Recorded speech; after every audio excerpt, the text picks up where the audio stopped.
दोस्तों नमस्कार, मैं हूं शालिनी शिनेत और आप देख रहे हैं मेरा रंग। मेरा रंग के YouTube चैनल के माध्यम से हम उन लोगों से बातचीत कर रहे हैं जो इस महामारी के समय में आगे आकर लोगों की मदद कर रहे हैं। आज हम आपकी ऐसे ही एक शख्स से मुलाकात कराने जा रहे हैं जो इस आपदा में लगातार सक्रिय हैं और लोगों की मदद कर रहे हैं। हम आपको मिलाने जा रहे हैं श्रीकांत शुक्ल जी से। आप पहरेदार भारती के राष्ट्रीय संयोजक हैं, उत्तर प्रदेश कांग्रेस कमेटी में सोशल आउटरीच के चेयरमैन हैं और प्रियंका गांधी की टीम से भी जुड़े हैं। आज हम उनसे बातचीत करेंगे और जानेंगे कि ग्राउंड लेवल पर क्या हालात हैं और उन लोगों की कितनी मदद हो पा रही है। सर नमस्कार। नमस्कार। मेरा रंग स्टूडियो में आपका बहुत स्वागत है। मैं इधर लगातार नोटिस की हूँ कि आप लोग बहुत काम कर रहे हैं और आपके एक ग्रुप पे भी मैं हूँ, तो मैं जानना चाहूंगी आपसे कि किस तरह आप लोगों ने काम करना शुरू किया।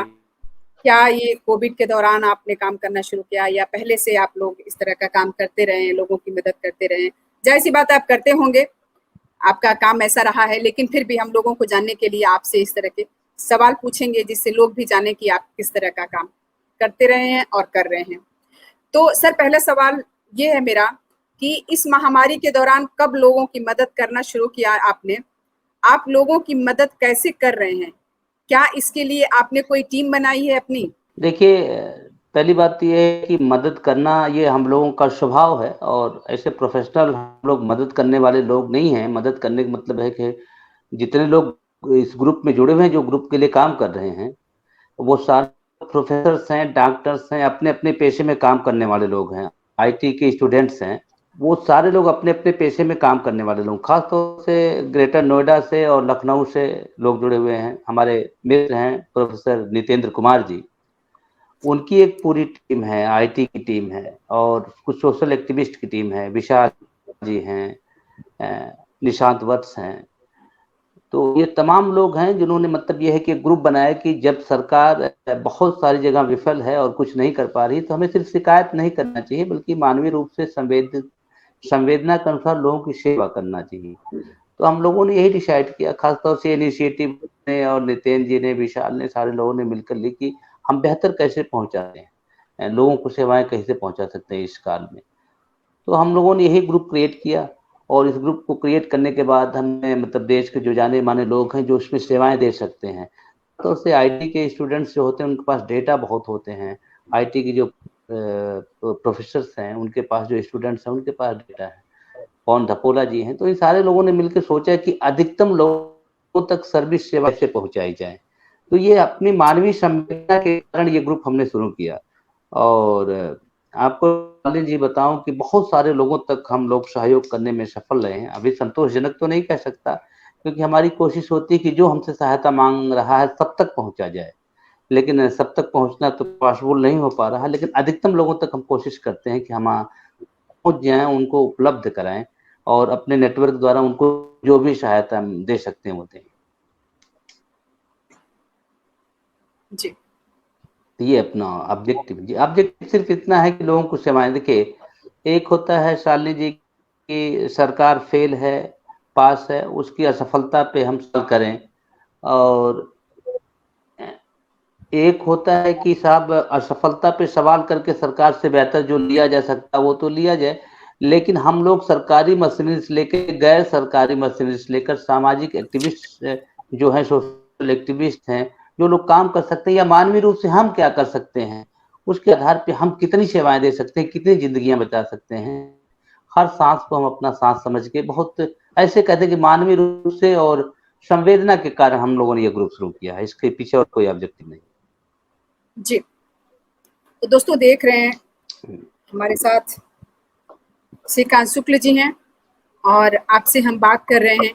आप सभी जानते हैं कि इससे पहले भी मैं कई लोगों से ऐसे बात कर चुकी हूँ। उसे आप जागरूकता कह सकते हैं या ये जानना कह सकते हैं कि आप लोग कैसे काम कर रहे हैं। दोनों ही चीज़ें हैं कि मैं ये जानना भी चाहती हूँ कि आप लोग कैसे काम कर रहे हैं, कितने लोगों की मदद कर रहे हैं, और ये भी कि जागरूकता भी इससे होती है कि हम लोग भी इस तरह काम कर सकते हैं ग्रुप बना के। जब हम ग्रुप बना के काम करते हैं तो हम मजबूत हो जाते हैं। जब हमारे पास टीम होती है तो हम मजबूत हो जाते हैं। जब 4 लोग होते हैं 4 जगह पे अपने आप को वहाँ पे व्यवस्थित तरीके से उस विषय पे, जो भी विषय होता है उस पे काम करना शुरू कर देते हैं। तो हम कहीं ना कहीं इससे मजबूती महसूस करते हैं और बहुत ढंग से काम करते हैं। तो इसी तरह पिछले दौरान भी हमने ऐसे कई एपिसोड आपको दिखाए कि हम लोगों से बातचीत की। उसी तरह आज हमारे साथ श्रीकांत शुक्ल जी हैं। सर, आपसे अगला सवाल है कि जैसा कि हम सभी जानते हैं, इस समय प्लाज्मा, ऑक्सीजन, दवाएं, हॉस्पिटल में बेड की शॉर्टेज है। आप कैसे उनकी मदद करते हैं? किस तरह ये समस्याएं सॉल्व हो रही हैं? हम लोगों ने सबसे पहले जो डेटा है हर जगह पे, कहाँ प्लाज्मा उपलब्ध है, कहाँ से ऑक्सीजन उपलब्ध करा सकते हैं, कहाँ से रेमडेसिविर उपलब्ध करा सकते हैं, ये सारी चीज़ें, ऑक्सीजन सिलेंडर कहाँ उपलब्ध है, और जितने भी जो सोशल वर्क करने वाली टीम्स हैं, जैसे किसान आंदोलन के लोग हैं, डॉक्टर्स के लोग हैं, उद्योगपति हैं, और तमाम और ग्रुप मतलब नॉन गवर्नमेंट और गवर्नमेंट ग्रुप है, सबका एक डेटा बना के सबको हमने संपर्क किया, और संपर्क करने के बाद सबका हमने डेटा रखा। इसके बाद हम लोगों ने सबको मैसेज किया, इनवाइट किया कि साहब आप हमारे संगठन से जुड़िए। इस समय मानवीय संवेदना के कारण मनुष्य को मनुष्य की जरूरत है। इस समय हम अगर कुछ बेहतर कर सकते हैं तो लोगों की टूटती हुई सांसों को जोड़ सकते हैं, जिंदगी दे सकते हैं। तो सारे लोग आगे आए। मैं पहले सुनता था कि आदमी बहुत स्वार्थी है, लेकिन ऐसा नहीं है। हम ये ग्रुप लेके आए, जैसे बहुत आप हैं, तमाम ऐसे लोग जागरूक, उन्होंने आगे बढ़ चढ़ के सहयोग करना शुरू किया, और वो अपनी सहायता लेके आए। कोई एम्बुलेंस लेके आया, कोई सिलेंडर लेके आया, कोई इंफॉर्मेशन लेके आया।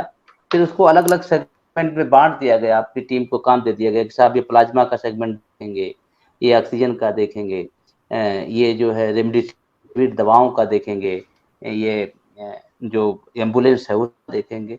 तो तमाम तरह के लोग जुड़ते गए। हमने सिर्फ एक मुहिम चलाई, एक आवाज उठाई, और ऐसे कहते हैं कि एक आवाज उठाई और लोग आते गए और कारवां बनता गया। जी तो इसी तरह सर, से हमने पिछले काम सवाल में किया। आपने कहा कि सभी की मदद तो नहीं की जा सकती, लेकिन फिर भी मेरा ये सवाल होगा कि किन किन शहरों में आप लोगों को मदद पहुंचा पा रहे हैं?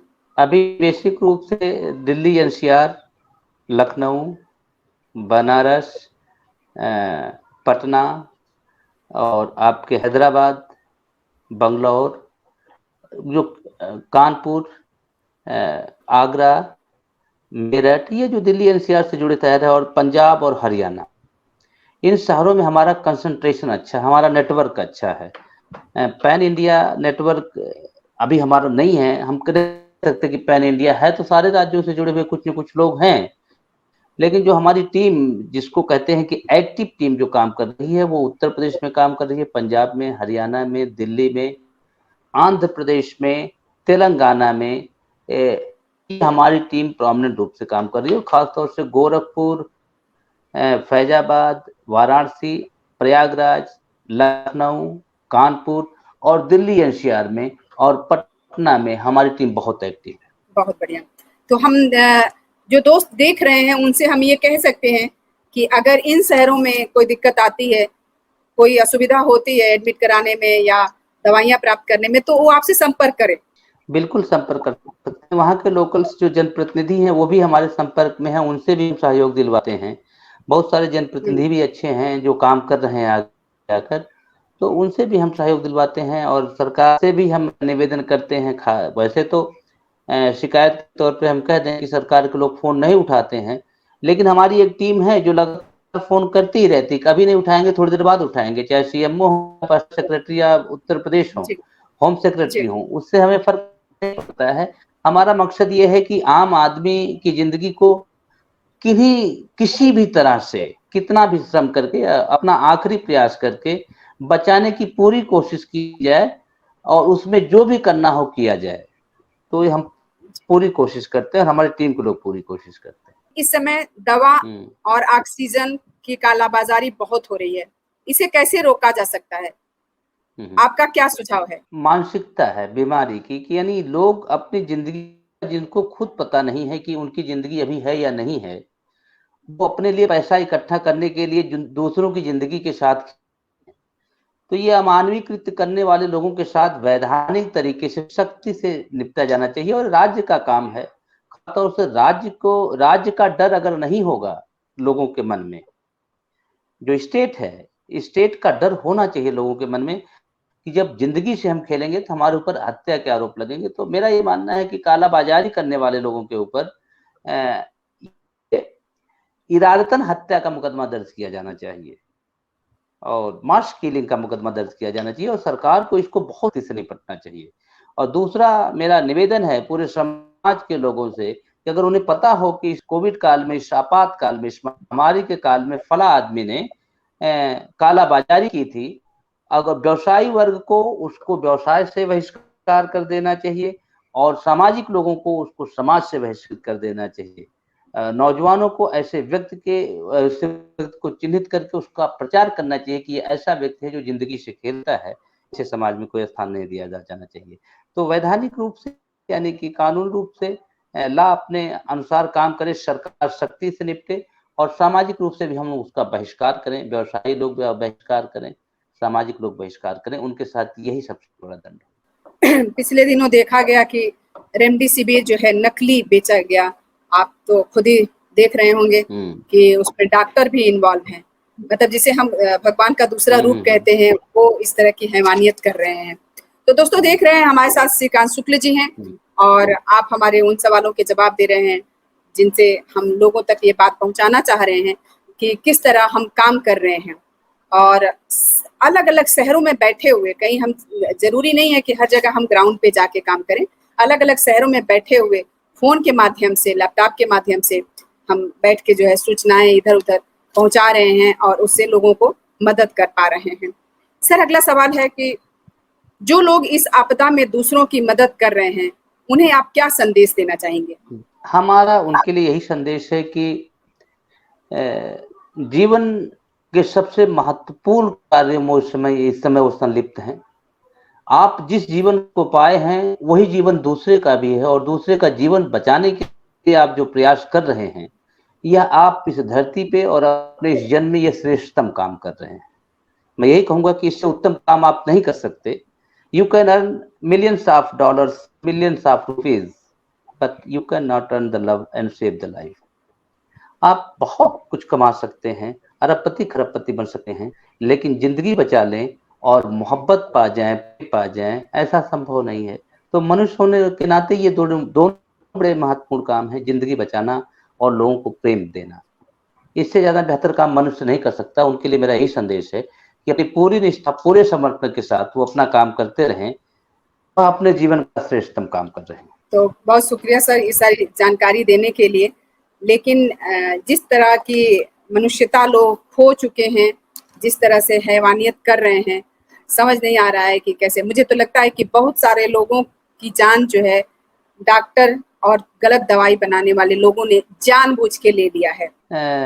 शालिनी जी, इस सरकार के व्यवस्थाओं से और सरकार की नीतियों से, सरकार के कार्यों से आप भी परिचित हैं, हम भी परिचित हैं।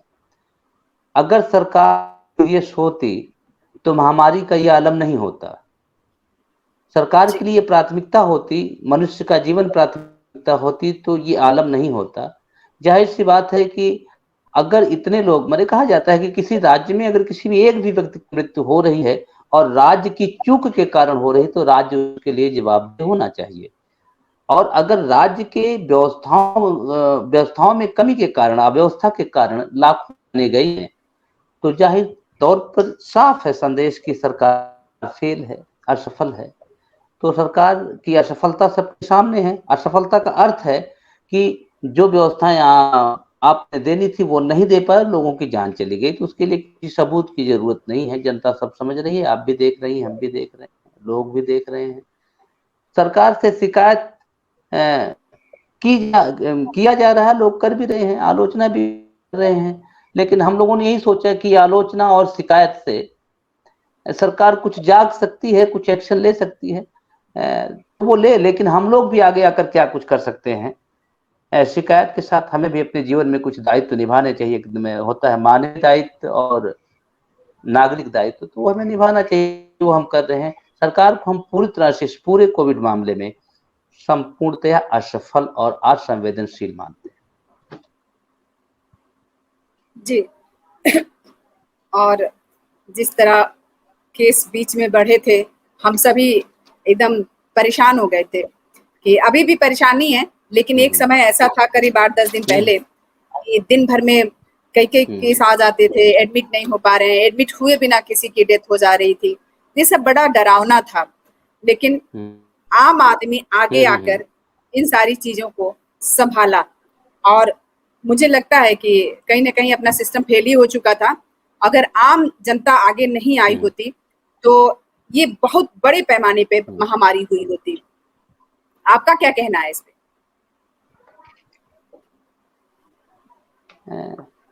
शालिनी जी,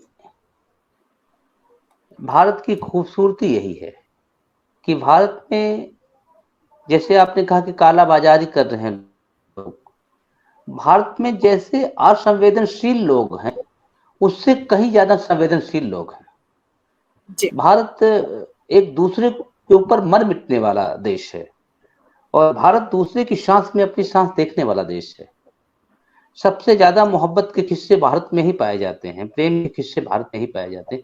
उसका मतलब है कि भारत के लोग एक दूसरे को बहुत चाहते हैं और एक दूसरे के दर्द को महसूस करते हैं। तो ये भारत की खूबसूरती है। ऐसे में लोग सरकार की शिकायत करने के बजाय लोगों ने सोचा हम आगे आके लोगों की सहायता करें, जबकि आप जानती हैं कि यह इतनी खतरनाक महामारी है कि हम किसी को छू नहीं सकते, हम किसी से मिल नहीं सकते, हम कहीं जा नहीं सकते, लेकिन हमें सहायता करनी है। मतलब कठिन परीक्षा है ये, आप सोच लीजिए। हमें छूना नहीं है, मिलना नहीं है, जाना नहीं है, लेकिन हमें सहायता करनी है। तो ये बहुत टफ जॉब था और टफ भी आज भी है। तो उसमें रास्ते निकाले गए। डॉक्टर नितेंद्र ने रास्ते निकाले कि इस माध्यम से ऐसे डाटा कलेक्ट करके और सारी उनकी टीम ने मिलकर कि इस तरह से डाटा कलेक्ट करके ऐसे सहायता पहुंचाई जा सकती है, हम रीच बना सकते हैं। बहुत सारे और कार्यक्रम ऐसे कर सकते हैं, क्योंकि शालिनी जी, अगर आप बहुत परेशानी में हो तो अगर आपको कोई एक ऐसे सहानुभूति भरा फोन भी कर दे तो भी आपकी बहुत बड़ी सहायता हो जाती है। यही पूछते कि कैसे हैं आप, कोई दिक्कत हो तो आप बताइएगा। तो ऐसे में आप लोगों तक फोन कर रहे हैं, लोगों से फोन उठा रहे हैं, कह रहे हैं ठीक है आपके ऑक्सीजन सिलेंडर का इंतजाम हम यहाँ से करवा रहे हैं, यहाँ से करवा रहे हैं, ये दवाएं आपको यहाँ से मिल जाएंगी, आपके लिए एम्बुलेंस हम भेज रहे हैं, फला एम्बुलेंस आपको यहाँ ले जाएगी, और आईसीयू बेड यहाँ हम चेक कर लिए, इस हॉस्पिटल में आईसीयू बेड खाली है, डॉक्टर साहब ने बात कर ली, आप अपने डिटेल्स भेजिए, हम डॉक्टर से आपका वो ले रहे हैं, आपको तुरंत वहाँ भर्ती हो जाएंगी। तो ये सहयोग, एक तरह से आम आदमी परेशान है, किसको फोन करे, कहाँ जाए कहाँ ना जाए। ऐसे में आप अपनी डिटेल्स भेजिए और आपको आईसीयू बेड मिल जाए, ऑक्सीजन बेड मिल जाए, और आपको दवाएं मिल जाए, और आप के परिवार के लोगों को लगे कि हाँ सबको हमको सहायता मिल रही है, बहुत बड़ा उसको सुकून मिलेगा, बड़ा संतोष मिलेगा कि नहीं कुछ न कुछ हो रहा है, और जिंदगी की जो आस टूटती है वह थोड़ा जुड़ने लगती है। तो यही है, मानवीय रूप से लोग काम करते हैं तो उसी में काम आगे बढ़ता रहता है। जी, बहुत शुक्रिया सर। बस चलते चलते मैं आपसे ये रिक्वेस्ट करूंगी कि आप ये जरूर बताएं हमारे दोस्त जो देख रहे हैं उनको कि किस तरह आपसे संपर्क करें, आपके संपर्क सूत्र क्या है और आप किस ग्रुप से जुड़ के काम कर रहे हैं, उस ग्रुप का नाम बताएं प्लीज। जैसे हमने अभी आपसे बताया कि हमारा कोई खास ऐसा ग्रुप नहीं है। बेसिक ग्रुप से मैं जहाँ जिस पोलिटिकल ऑर्गेनाइजेशन से हूँ एक अलग विषय है, और ये सेवा करने का एक अलग विषय है। हमारे सारे ऑर्गेनाइजेशन में सभी दलों के लोग हो सकते हैं, सभी पार्टियों के लोग हो सकते हैं। मैं कांग्रेस से संबंधित हूँ, कांग्रेस के social outreach department Uttar Pradesh का चेयरमैन हूँ। लेकिन मेरा अपना भी एक संगठन है, पहरेदार भारती नेशनल ऑर्गेनाइजेशन है, वो भी मेरा अपना संगठन है। लेकिन इस जो ग्रुप के इनिशिएटिव के पीछे की कहानी है वो सिर्फ संवेदना है, वह सिर्फ मानवीय संवेदना जिसको हम कहते हैं, ह्यूमैनिटेरियन जील जिसको कहते हैं, कि एक दर्द सीने में हो दूसरे आदमी के प्रति सेवा करने का। बस इस जील के तहत कुछ दोस्तों का एक समूह है, जिस दोस्तों के समूह में शालिनी भी हैं, अमृता भी हैं, नितेंद्र भी हैं, और विशाल भी हैं, और तमाम ऐसे लोग हैं, बड़े बड़े डॉक्टर्स भी हैं, इंजीनियर्स भी हैं, आईटी प्रोफेशनल्स भी हैं, आम आदमी भी है, जिसको ये लगता है कि हम भी कुछ करें और आम आदमी के लिए अधिकतम सेवाएं कैसे दे सकें और अपनी जिंदगी को कुछ कैसे बेहतर बना सके दूसरों की सेवा करके। ऐसे लोगों का समूह है ये। कोई इसके पीछे कोई बैकिंग, कोई संगठन, कोई financial institutions, political institutions, social institutions, ऐसा कुछ भी नहीं खड़ा है। ये शालिनी श्रीनेत जैसे लोगों का एक संगठन है। जी, तो बहुत शुक्रिया सर इतनी अच्छी बातचीत करने के लिए और इतनी सारी जानकारी देने के लिए। तो दोस्तों, आप देख रहे थे हमारे साथ श्रीकांत शुक्ल जी थे और इतनी सारी जानकारी दिए हैं। तो बहुत शुक्रिया सर, आपका। यही दोस्तों से विदा लेते हैं अच्छा, हम लोग। नमस्कार।